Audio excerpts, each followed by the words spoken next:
30 seconds and counting.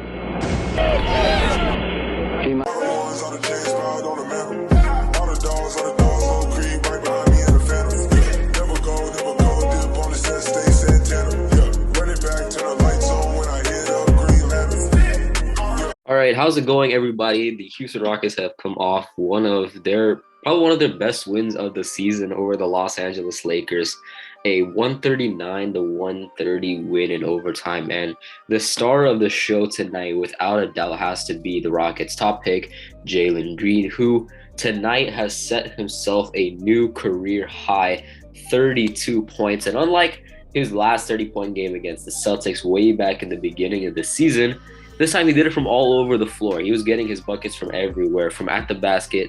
He was incredible in the mid-range, and then also knocked down shots from behind the arc as well, 4 for 7 from 3. His full stats, 32 points, 3 rebounds, 3 assists, 61% from the field, knocked down both of his free throws. And just an all-around incredible game.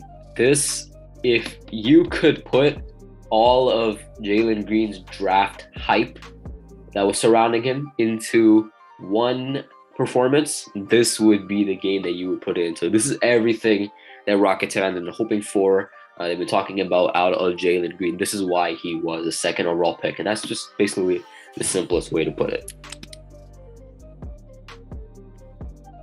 Yeah, it was a monster night for him, especially in overtime. This man, I think he went off for like 10 points himself just in overtime, had those 2 threes, had the drive to the basket, which should have been an and one. And, speaking of and ones, this win over the Lakers, it wasn't just a win over the Lakers, it was also a win against the refs, because it really seemed like, towards the end of the game, they were just not giving any calls to the Rockets, and even giving some simple calls to the Lakers. It's like the NBA did not want the Lakers to lose this game, but, Jalen Green, KJ Sengun, everyone they all came out to play, and really, really good win for our young guys. This is finally happening. We kind of predicted this in the beginning of the year, how Jalen would come in and he wouldn't exactly play the best, but as a rookie, he needs time to really, have that surge, and that came in February. He's having that same surge that Anthony Edwards have, and ever since I believe in his last 6 games, he's had 20, 27, 18, 24, 20, 32, all on pretty good efficiency. He's been making his threes, he's been driving to the basket, getting his fouls called. And, this is it. He's finally be blossoming into that number 2 overall pick that the Rockets drafted. And, maybe we're not 100% sure if, him over Mobley will be the best decision long-term. But all we do know for now is that he is going to be a star. And so far, it doesn't seem like the Rockets made a mistake drafting him number 2. He has been going crazy in the past month or so. And, I just can't wait for him to finish off. Maybe he can make a late Rookie of the Year push or campaign. But I feel like if he continues this, he can at least solidify himself along with Cade Cunningham and Evan Mobley, Scotty Barnes in all-NBA first team, all rookie first team. With Jalen Green, I think what I've noticed is that he's started to really get the ball more when it matters. Whereas early in the season, you would see Jalen Green sort of relegated to a sideline role, just watching as Eric Gordon handled the ball. But eventually, as the season progresses, he's been the guy. Kevin Porter Jr., even in overtime, was actively looking for Jalen Green to give him the ball, feeding the hot hand. And that's just not something that we saw earlier on in the season. It's a sign of development for Kevin Porter Jr.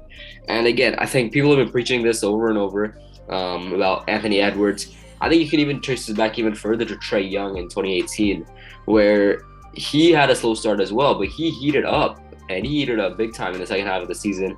And eventually, of course, we know the star that Trae Young is now. I wouldn't be surprised if Jalen Green can make a similar level of leap. I think, again, thinking big picture here, if you're looking at Jalen Green and Evan Mobley, I think this is a situation where you could be looking at this becoming a Luka and Trae Young type of thing, where regardless of whether or not Mobley becomes a better player than Jalen Green, I think can still be the right pick for the team based on fit, and just the fact that he in his own right is a really, really special talent.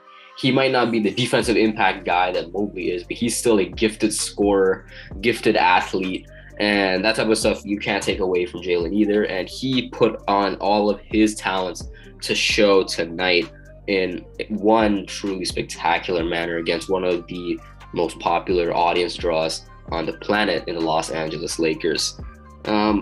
Let's move on now to another guy who very sneakily had his career high in points and rebounds tonight. Of course, a little bit overshadowed because of Jalen Green's night.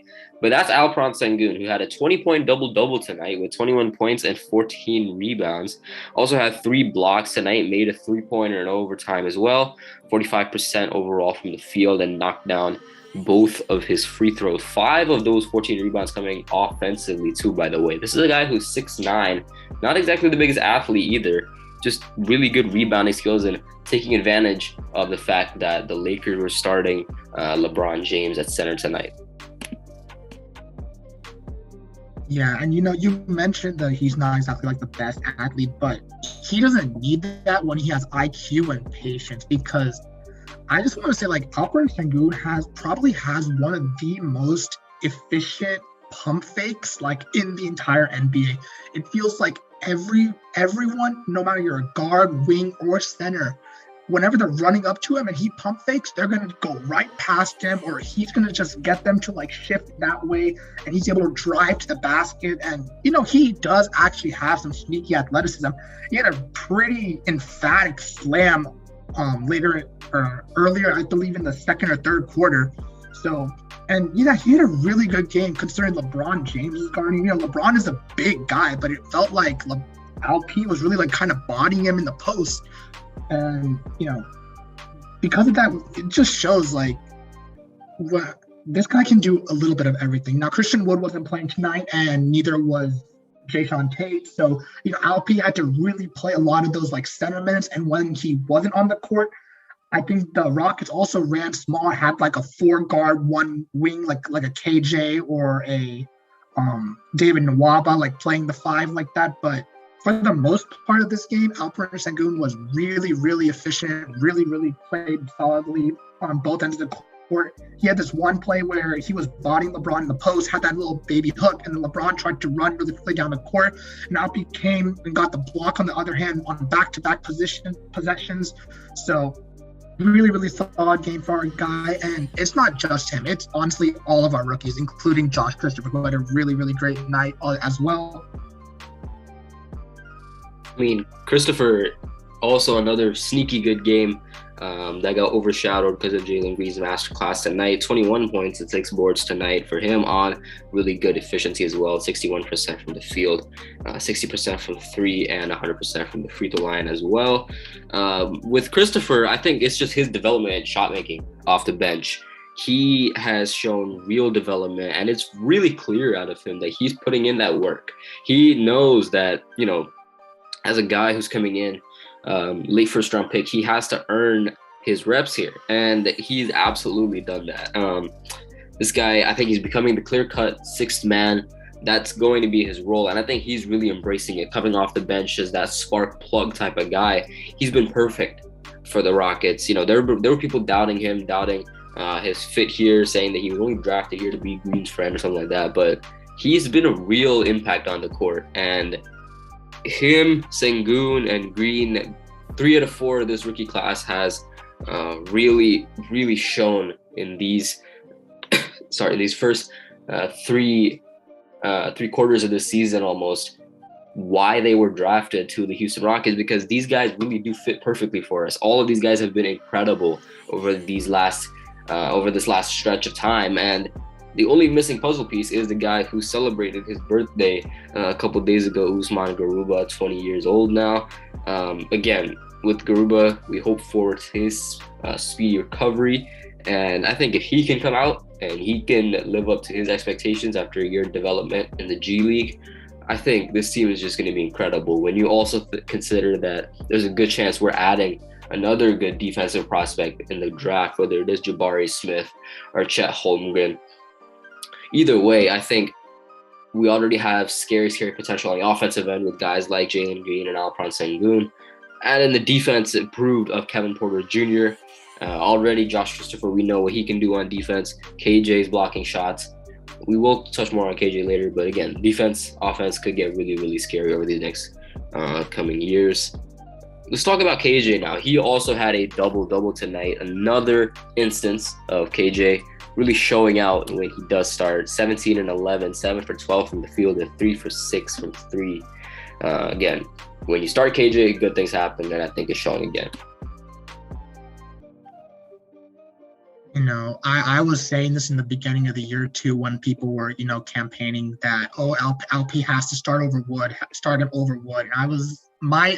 And one of the reasons I did not want to start him over Wood in the beginning of the year was because of his chemistry with KJ. KJ and LP just have such great chemistry. KJ is just a really, really underrated cutter, and as well as he knows how to use his length to really close out shots and, you know, make people contest shots really, really well. He had to do a lot of the guarding with tall guys like LeBron, like Melo, like just pretty much everyone who was on the Lakers. He had to even run a little bit of the 5, but he can do a little bit of everything, and he was such a steal of a pick last year at pick 52. And, you know, give credit where credit is due for him, and also for the Lakers announcers, because they were also getting kind of hyped on broadcast and, you know, praising the rookies. So, you know, shout out to them. But, you know, KJ just really, really fits well. This is his first start this season since Jayshawn Tate was sidelined, and as well as Christian Wood, which is why both of them started together. And, you know, it just fit really well. KJ just knows how to play his role really, really well, both offensively. He hit some of his 3-pointers. And then on the defensive side of the ball, he's just a really good two-way player on both the perimeter and on the interior. So really solid outing from him. And I definitely want to see him start more games, or at least get more minutes playing with the starters, because, you know, he just seems to fit in really well with them. We'll get some quick hitters in now. Again, before we wrap things up, Eric Gordon with another solid game tonight, with 15 points and 2 rebounds. Shot it pretty efficiently, 55% from the field, 40% from 3, and made all of his free throws. Schroeder also come off the bench and did pretty well, 12 points and 6 assists, 50% from the field, and knocked 3 out of his 4 free throws in. Some other notes from the game. It seemed like, again, like DJ said earlier in the video, the Rockets are playing against the Lakers and the refs. A lot of tough calls going against the Rockets, a lot of no calls for the Rockets, especially for Jalen Green. If you watched the game and you watched how often Jalen Green was driving, the fact that he only has 2 free throw attempts on the game is kind of egregious. And it's also a testament to how effectively Jalen Green has been scoring, the fact that he's been scoring 32 points on just 2 free throws. So again, it just goes to show that once he gets his calls, it's going to be very, very tough to stop Jalen Green from getting like an automatic 20 every night. Other quick notes, Kevin Porter Jr. seemed to be bothered early in the game by an ankle injury. It'll remain to be seen whether that continues to bother him, but I think it did have an effect on him shooting very poorly tonight from the field and from beyond the arc. But it didn't matter too much because, of course, the rest of the guys picked up the load for him, and he still did have 10 assists, so he was still active playmaking for his teammates. And with that, I'll hand the floor over to DJ if he has anything else to say, anything else to add. Some quotes from Steven Silas, I know that were there that he pretty sure he'd like to point out. Just a really, really solid outing for our rookies. And, you know, Alperen Sengun was quoted by saying, "All my young teammates played great today. I'm calling today Rookie Day." And, you know, that's just an amazing statement coming from Sengun. One, it showcases how well his English is coming off. So he's really learning that. And it just shows like these young guys, they really love each other. They really want to grow together. They don't have egos. They want to feed off each other. And, you know, if one of them is going off, then they all want to just keep that guy going off. They want to feed off each other's energy. And it's just great vibe. This is a really, really scary team for the future. And if everything, you know, works out as planned, if everyone can hit their potential, then, you know, we have nothing to worry about with our future. And games like this, and especially over our last couple of games, because we've been pretty competitive with some high seeds. Of course, we beat the Grizzlies before. It wasn't that bad of a loss against the Heat, and there was one more team slipping off the top of my head. But lately, we've just been playing really, really well against competitive teams. So our team chemistry is really starting to show, and everyone's just doing their thing. But overall, really, really great win for the Rockets. Really, really happy as a Rockets fan. And yeah, I think that's about it for me. And once again, if you guys have anything that you would like to add in the comment section, feel free to do so. As always, make sure to like, subscribe, and turn on post notifications. And we will see you in the next one. Peace.